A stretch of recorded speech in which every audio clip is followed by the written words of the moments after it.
भगवान, इस संसार की उत्पत्ति की घटना किस प्रकार घटी?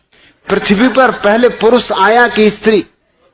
कृपया हम अज्ञानियों को विस्तार पूर्वक समझाइए।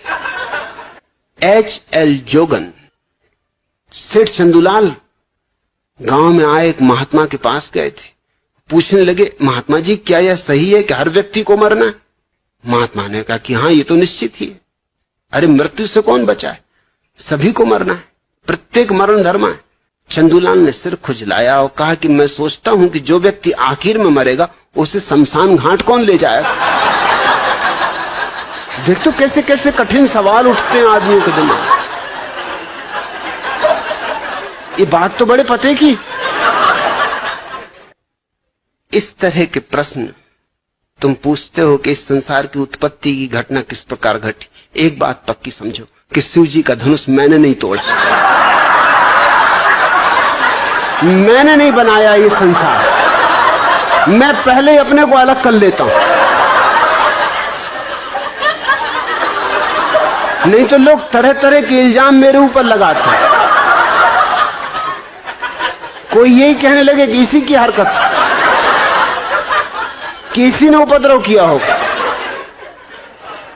तो H.L. जोगन, इतना मैं पक्का कह देता हूं, जितना मैं पक्का कह सकता हूं कि मैंने बिल्कुल, मेरा हाथ ही नहीं इसमें, दूर का नाता रिश्ता भी नहीं इसके बनाने में।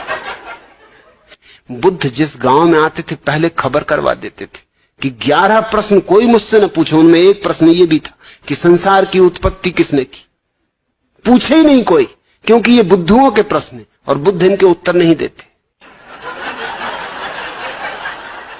मेरे दादा मुझसे पूछा करते थे, अक्सर औरों से भी पूछा करते थे, लेकिन जब उन्होंने मुझसे पूछा तो फिर पूछना बंद कर दिया। वो पूछा करते थे कि अक्ल बड़ी की भैंस।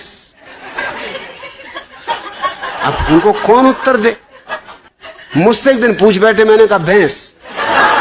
उन्होंने कहा क्यों? मैंने कहा क्योंकि भैंस ये सवाल नहीं पूछती।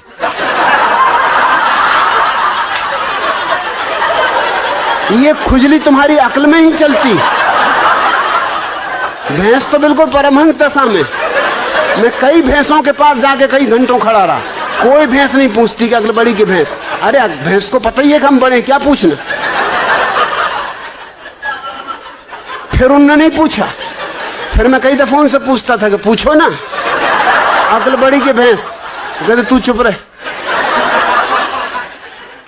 वो मुझे कहीं नहीं ले जाते थे, वो बड़ा सत्संग करते थे, महात्माओं के पास जाते थे। वो जब भी जाए मैं बैठे ही रहता था कि आया मैं भी, कि नहीं तू ले जाने नहीं।